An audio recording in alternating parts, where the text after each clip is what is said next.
Welcome to my YouTube channel @সবা kitchen with healthy food. আজকে আমি রান্না করব চারাপোনা মাছের ঝোল।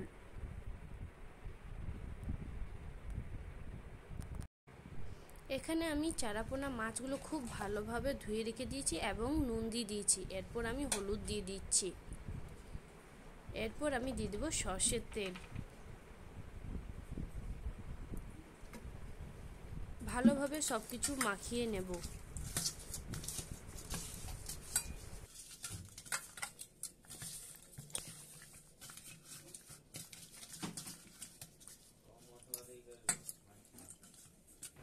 কড়াইয়ের মধ্যে আমি দিয়ে দিচ্ছি সর্ষের তেল।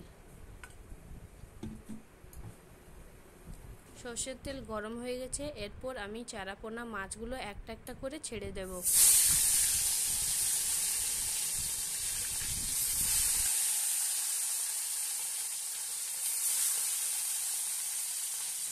আমি এখানে 3-4টে করে মাছ ভেজে নিচ্ছি। আপনারা একটা দুটো করে ভেজে নিতে পারেন। এখানে রয়েছে আবার পেঁয়াজ, বিলাতি কুচি, আর এখানে রয়েছে মশলা বাটার জন্য জিরা, ধনে, আদা, রসুন, লঙ্কা, পেঁয়াজ। মিক্সিতে এগুলো বেটে নেব। চারাপোনা মাছগুলো এক সাইড ভাজা হয়ে গেছে, অপর সাইডটা আমি পাল্টে দিচ্ছি।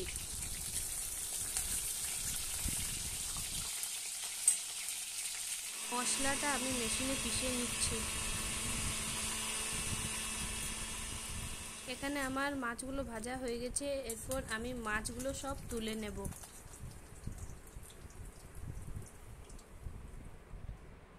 এরপর আমার বাকি যে মাছগুলো ছিল সেই মাছগুলো আমি কড়াইয়ের মধ্যে ছেড়ে দিয়েছি।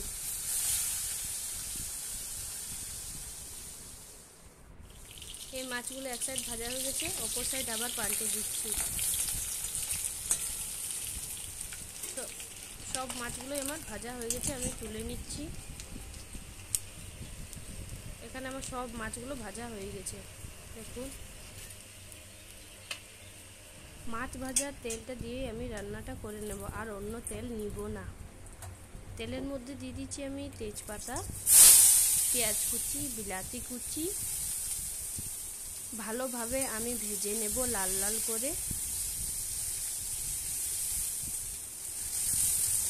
ভাজা হয়ে গেছে। এখানে আমার রয়েছে মশলা বাটা।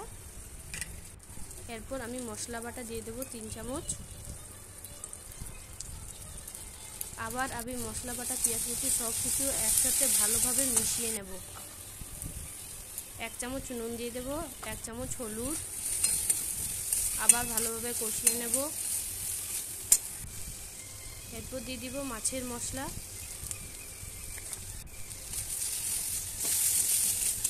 এরপর আমি দিয়ে দেবো কাশ্মীরি লঙ্কা।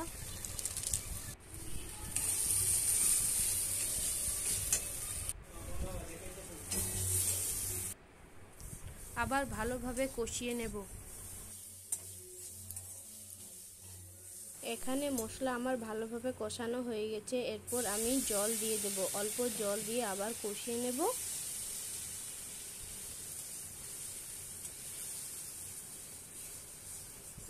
ভালোভাবে মাছের মশলা কষানো হয়ে গেছে। এরপর আমি আর কিছুক্ষণ কষিয়ে নিই।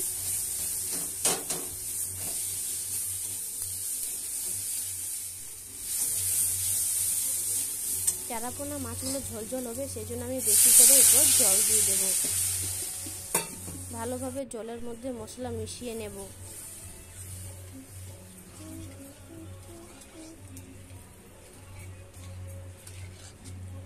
ভালোভাবে মিশিয়ে নিয়েছি। এরপর আমি অল্প আঁচে ফুটতে দিয়ে দেব।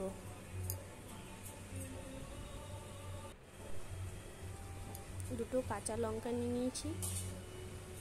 এরপর গ্যাস বাড়িয়ে দিয়ে ফুটতে দিয়ে দেব। ভালোভাবে আমার মাছের ঝোলের মশলা ফুটে গেছে।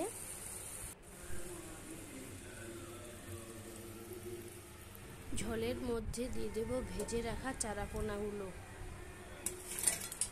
ভালোভাবে ঝোলের মধ্যে দিয়ে দেব।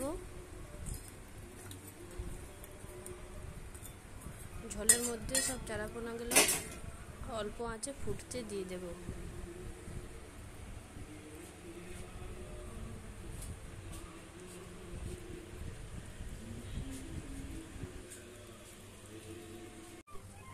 চারাপোনা মাছের ঝোল। এরপর আমরা সাতুলে নেব। বেশ তৈরি হয়ে গেছে আমাদের চারাপোনা মাছের ঝোল।